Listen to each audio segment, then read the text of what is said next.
Well, just wanted to say I probably just came across the stupidest statement I've ever heard of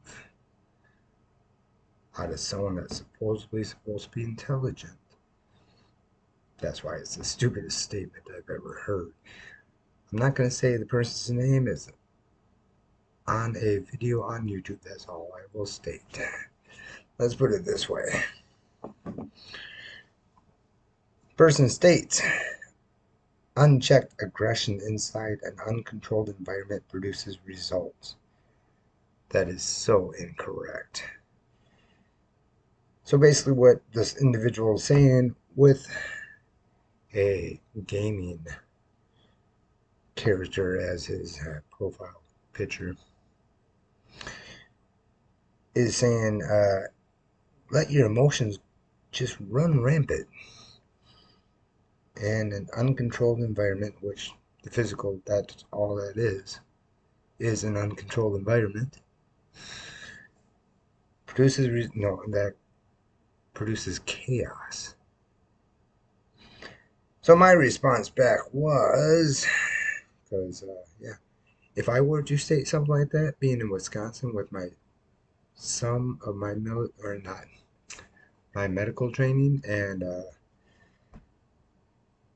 what else would I have? Fire ranging training type stuff where I can put out forest fires. If I were to state that, I'd catch a felony in this state because of the training I have in those two areas of life. So my response back to this person was, checked aggression inside an uncontrolled environment produces results. Stop trying to manipulate others. That's my first. Then a little later I go, I gotta add more to this. So in my next statement, I stated, trust me, you don't want to meet me in person coming out with that kind of junk, military or not. Because, little boy, I have survived more than you could imagine by 5 compared to your entire life. Yes, verbally I do mess with people, but I do not when it comes to death or life issues. And I'll explain why I would not, in my particular shoes, ever would say that in my entire life. That is to say something that's stupid. When it comes to a life or death situation, I have some training in the medical field within the state that I live in all my life, Wisconsin.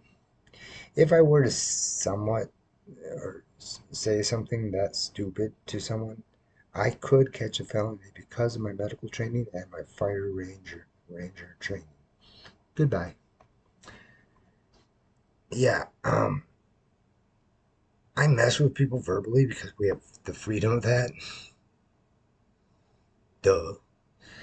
But I can't, from a legal standpoint, in any situation medically, if I understand it could cause harm to someone, I can't state that verbally to someone or online at all. I wouldn't even think of it because those two areas of life I'm trained in, which has ethic and codes, which if I were to say something that's stupid, wow, I wouldn't be sitting here right now. I'm going to be 42 September 3rd this year. No, I wouldn't be sitting here right now because they would have, well, arrested me, charged me with a felony, just off the ethics of those two classifications of training I have. They're not complete trainings, but they're enough where I was maintenance at a hospital to where if there was a major medical issue, I could assist if I had to, off hours or even in hours. Off hours means I have to go in if I was still working there. I think I was like 19 when I was working there. And I got the fire ranger training from when I worked at the courthouse here in Chippewa. Oh, whatever. With my ethic codes, I have to abide by. I won't even dream of something that's stupid to say to someone. Or even, oh, I get his point, but at the same time, This must be a very young individual. Goodbye. I'm just goodbye. It's kind of embarrassing that someone would think that's proper. That's goodbye.